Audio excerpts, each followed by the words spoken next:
જેટલી બોડી પાર્ટમાં આટલી વસ્તુઓ તમે કરી દો છો કે ક્રિએટિવિટી, કન્ટેન્ટનો દેખાડો, ઉપરાંત જે દરેક પોઈન્ટ છે એને માહિતી, ડેટા ફેક્ટ, ઉદાહરણોથી લખો, સારા કીવર્ડ્સ કે કીવર્ડ્સમાં લખો અને સારું પ્રેઝન્ટેશન લાઈક કે 4-5 લીટીમાં ઇન્ટ્રોડક્શન, ફકરો પાડીને સરસ મજાનું બોક્સ કરીને પહેલી ડિમાન્ડ, આ રીતે સબટાઇટલમાં લખો, દરેક પોઈન્ટ 1-2 લીટીનો મહત્વપૂર્ણ શબ્દ નીચે અંડરલાઈન પણ કરતા જાઓ. બીજી ડિમાન્ડ સેમ એજ ઉદાહરણ ડેટા ફેક્ટથી લખો, અંડરલાઈન જે જરૂર છે, અને આ રીતે આટલી વસ્તુ કરો એટલે બોડી પાર્ટમાં લગભગ કઈ બાકી રહેતું નથી. હવે આવો એક સરસ મજાના કન્ક્લુઝન ઉપર. ઇન્ટ્રોડક્શન અને બોડી પાર્ટ એ પેપર ચેકરને ક્વેશ્ચન જોવો છે કે નહીં એના માટેની બાબત છે. પેલું નજર સારું પ્રેઝન્ટેશન હશે તો એ જોવા જશે. ઇન્ટ્રો વાંચશે, ઇન્ટ્રો હકારાત્મક હશે, સારી ભાષામાં હશે, ક્રિએટિવિટી એટલે કે રચનાત્મક હશે તો પેપર ચેકરની અંદર બોડી પાર્ટમાં વાંચવાની ઈચ્છા થશે. બોડી પાર્ટ વાંચી લીધા પછી કેટલા માર્ક મુકાવા છે તમારું કન્ક્લુઝન છે. સમજાણું? આગળનો છોકરો તમારાથી કંઈક લખીને ગયો છે, એનાથી તમારે જો માર્ક વધારે જોઈ છે, એક પોઝિટિવ ઇમ્પેક્ટ ઊભી કરીને +2 સીધા જોતા હોય, +1 માર્ક એ છોકરાથી જોતા હોય, તો તમારું કન્ક્લુઝન છે એ મસ્ત ધારદાર હોવું જોઈએ. તો પેલું લખો, કન્ક્લુઝન ધારદાર હોવું જોઈએ. કારણ કે આ તમારા માર્ક છે, કેટલા વધારે મુકાવાના છે. ઇન્ટ્રો સારું થઈ ગયું, બોડી પાર્ટ સારું થઈ ગયું, કન્ક્લુઝન લખી દીધું તો એવરેજ માર્ક મળી જશે જે આગલા છોકરાઓને મળે છે. પણ 1 માર્ક વધારે જોતો હોય, 2 માર્ક વધારે જોતા હોય તો એ તમારું કન્ક્લુઝન નિશ્ચિત કરે છે. તો કન્ક્લુઝન ધારદાર હોવું જોઈએ. એના માટે થઈને શું કરશો? તો બોડી પાર્ટમાં જેટલી વસ્તુઓ લખી છે એને સારાંશમાં ઢાળવાનું છે. 2 વસ્તુ લખી તો 2, 1 લખી હોય તો 1. એ સારાંશમાં ઢાળો છો એ દરેકનો સાર અડધી અડધી લીટીમાં લખવાનો છે અને એ પંચલાઈન એટલે કે કોષ પ્રકારે લખવાનો છે. જે તમે આ સુવાક્યો હોય ને એ સાર કોષ પ્રકારે લખવાનો છે. એટલે કે સુવાક્યો પદ્ધતિમાં લખવાના છે. હમણાં શીખવાડું છું આ જ ક્વેશ્ચનમાં. ઉપરાંત સારાંશ લેખા પછી તમે ભવિષ્યના અધિકારી છો, તમારી પાસે લોકો એવી ડિમાન્ડ કરે છે કે કંઈક રસ્તો હશે, તો અહીં ભવિષ્યાત્મક બાબતોનો પણ તમારે ઉલ્લેખ કરવાનો છે. આ બધી વસ્તુઓ 4 થી 5 લીટીમાં થઈ જવી જોઈએ અને કન્ક્લુઝન પણ ઇન્ટ્રોની જેમ ફકરો પાડીને લખવાનું છે.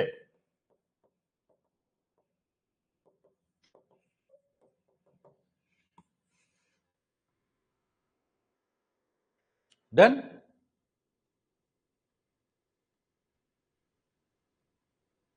આટલી વસ્તુ તમારે કરવાની છે. એટલે કે કન્ક્લુઝન ધારદાર હોવું જોઈએ. ધારદાર કન્ક્લુઝન માટે કોર્સ પદ્ધતિ એટલે કે સુવાક્યોની પદ્ધતિમાં આપણે જાતને ઢાળવાની છે. કોટેશન વાંચવાની કેવી મજા આવે છે? કોટેશનનો સાર ને જ્યારે તમે એમને વાંચતા હોય એટલી મજા નહીં, પણ એ જ વસ્તુને 1 કે 1.5 લીટીમાં લખી દીધી હોય. સિમ્પલ છે. એક વસ્તુનું તમને કહું કે એક કોટેશન છે કે આપણી પાસે જે સંસાધનો છે એનો ઇષ્ટતમ ઉપયોગ કરવો જોઈએ, સંસાધનોને બગાડવાનો જોઈએ, કારણ કે સંસાધનોની આપણી પાસે મર્યાદા છે. આ બધી વસ્તુ લાંબી લાંબી લાંબી કરીને લખે એના કરતા ગાંધી બાપુ એક જ શબ્દમાં કહી દે તમને કે પ્રકૃતિ આપણી જરૂરિયાત માટે છે, લાલચ માટે નહીં. એ કેટલી બાબતોને એક જ લીટીમાં એને કહી દીધી. સેમ જ બોડી પાર્ટમાં તમે જે લખ્યું છે એને 1 કે 1.5 લીટીમાં સારમાં લખી દેવાનું છે ને 2 લીટી કે 1.5-2 લીટીમાં તમારે ભવિષ્યાત્મક રાહ ચીંધવાની છે. આ તમારું કન્ક્લુઝન થઈ જશે. આટલી વસ્તુઓ તમે કરો એટલે તમારું કામ લગભગ થઈ જશે. આજના તમારા 2 પ્રશ્નો તમે લખ્યા છે એમાં હું આશા કરું છું કે આમાંથી લગભગ નજીક હશો.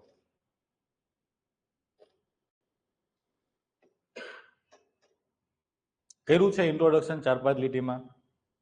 આમાંથી એક પત્તી ઉપાડી છે? હા, હવે મારે અંગત મત હું જણાવું છું કે જો મારે અહીં ઇન્ટ્રોડક્શનની આમાંથી પદ્ધતિ પસંદ કરવી હોય તો કઈ કરું, તો હું સબ્જેક્ટ વાઇઝ જોઉં છું કે દરેક વિષયની એક પેપર ચેકરને અલગ અલગ ડિમાન્ડ હોય, એને અલગ અલગ વસ્તુઓ જોતી હોય, તો આપણે એને વિષય વાઇઝ જઈએ, વિષય પ્રમાણે જોતા જઈએ કે બોડી પાર્ટ અથવા વિષય પ્રમાણે શું વધુ ડિમાન્ડ હોય દરેક બાબતની અંદર. તો મુખ્ય 5-6 વિષય છે. ઇતિહાસ, બીજું સંસ્કૃતિ એટલે સાંસ્કૃતિક વારસો,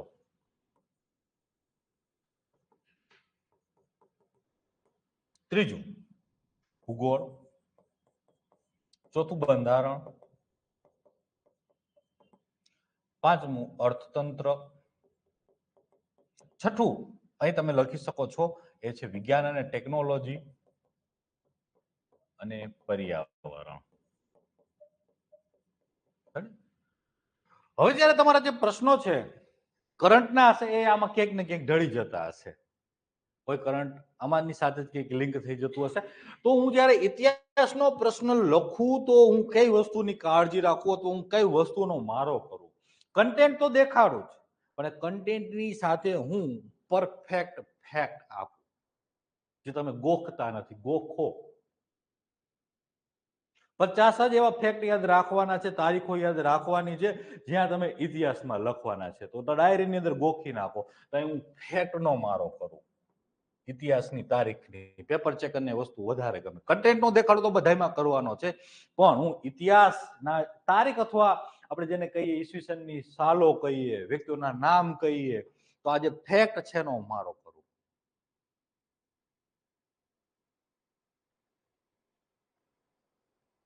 હું જ્યારે સાંસ્કૃતિક વારસાનો પ્રશ્ન અટેમ્પ કરતો હોય ત્યારે હું ભાષાનો મારો કરું, શિષ્ટ ભાષાનો અથવા સાહિત્યિક ભાષાનો મારો કરું.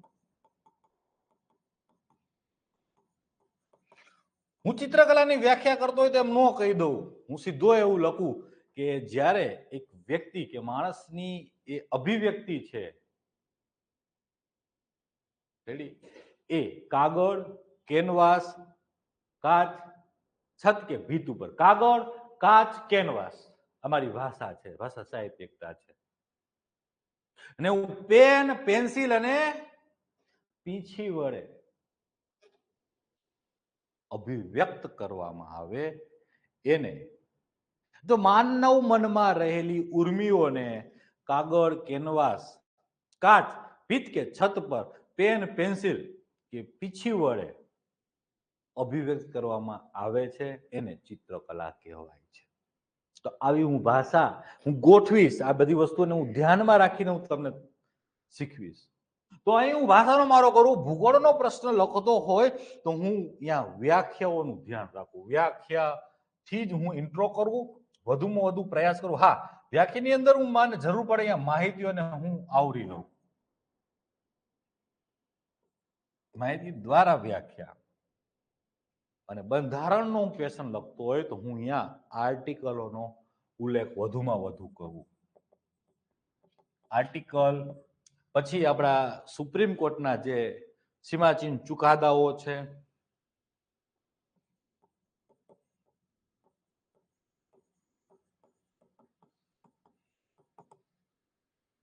ઉપરાંત જે મહત્વપૂર્ણ સમિતિઓ છે, રિપોર્ટ છે, એમનો ઉલ્લેખ કરું. બધી વસ્તુઓથી જ હું જવાબ લખું. અર્થતંત્રનો પ્રશ્ન લખું છું તો વ્યાખ્યા ઉપરાંત ફેક્ટ એટલે આંકડાઓ, જેને તમે કયો છો ને આંકડાઓ સાહેબ યાદ નથી, શું કામ યાદ ન રહે? લખ ને ડાયરીમાં 50 વખત વાંચી લાગજો, નો યાદ રહે મને કહેજે. તારી ઉંમર કેટલી છે? આંકડો છે, યાદ છે? કેમ? એને આપણે નાનપણથી ગણતા આવીએ છીએ. તો આ પણ આંકડાઓને જ્યારે વારંવાર તમે યાદ રાખશો તો કામ લાગશે. તો અહીં આંકડાઓનો હું મારો કરીશ, રિપોર્ટ હોય એમના આંકડાઓનો ઉપયોગ કરીશ, સુપ્રીમ કોર્ટ સરકારના આંકડાઓનો ઉપયોગ કરીશ, અહેવાલોના આંકડાઓનો ઉપયોગ કરીશ. તો આંકડાઓ હું વધુ લખીશ. પછી વિજ્ઞાન અને ટેકનોલોજી તો વ્યાખ્યા, પર્યાવરણમાં વ્યાખ્યા. હા, જ્યારે હું વ્યાખ્યાઓ લખું છું ત્યારે માહિતીની આજુબાજુ વ્યાખ્યાઓ કરીશ. ઉપરાંત જરૂર પડે બોડી પાર્ટમાં હું ડેટા ફેક્ટ તો લખીશ જ. બે સબ્જેક્ટ જે છે જરૂર પણ અહીંયા ઉદાહરણોનો ટચ આપવાનો છે, એમાં તો કઈ અટકવાનું જ નથી. હજી એક સબ્જેક્ટ રહે છે જેનું નામ છે પબેટ, પબ્લિક એડમિનિસ્ટ્રેશન.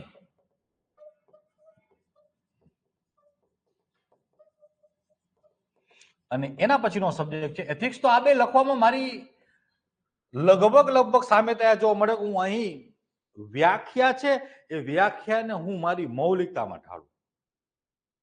એથિક્સમાં હું કેદી વ્યાખ્યા ના ગોખું, કન્સેપ્ટ સમજી લો. પબેટમાં સેમ, હું વ્યાખ્યા ગોખું નહીં. કન્સેપ્ટ સમજીને હું એ વ્યાખ્યાને મારી ભાષામાં એ મૌલિકતાનો ટચ આપીને લખવા પ્રયાસ કરું.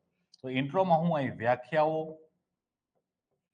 મૌલિકતામાં મૌલિકતા સભર લખવા પ્રયાસ કરું.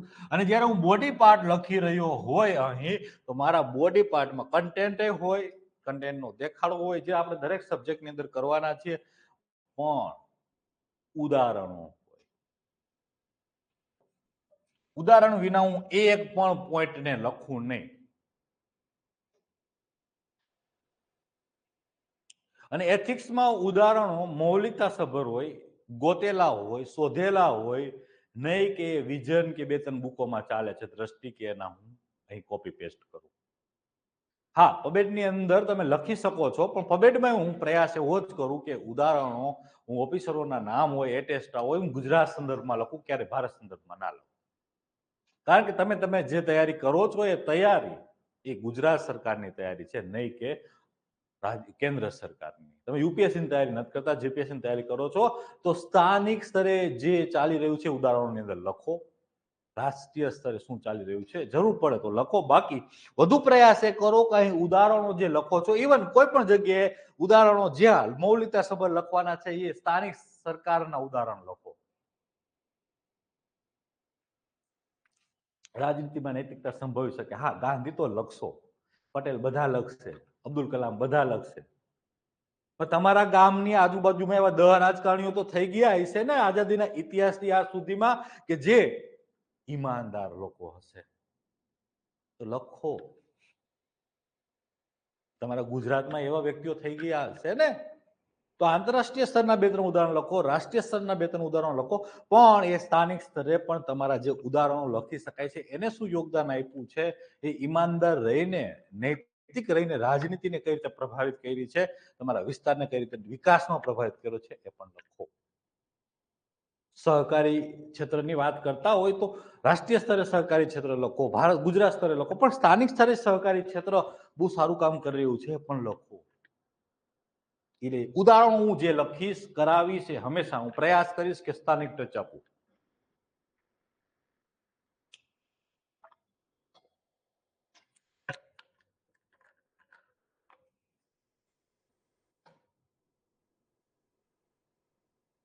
તો આ વિષય પ્રમાણે હું જે વસ્તુઓની કાળજી રાખવાનો છું, આટલી વસ્તુનું ધ્યાન દેશું.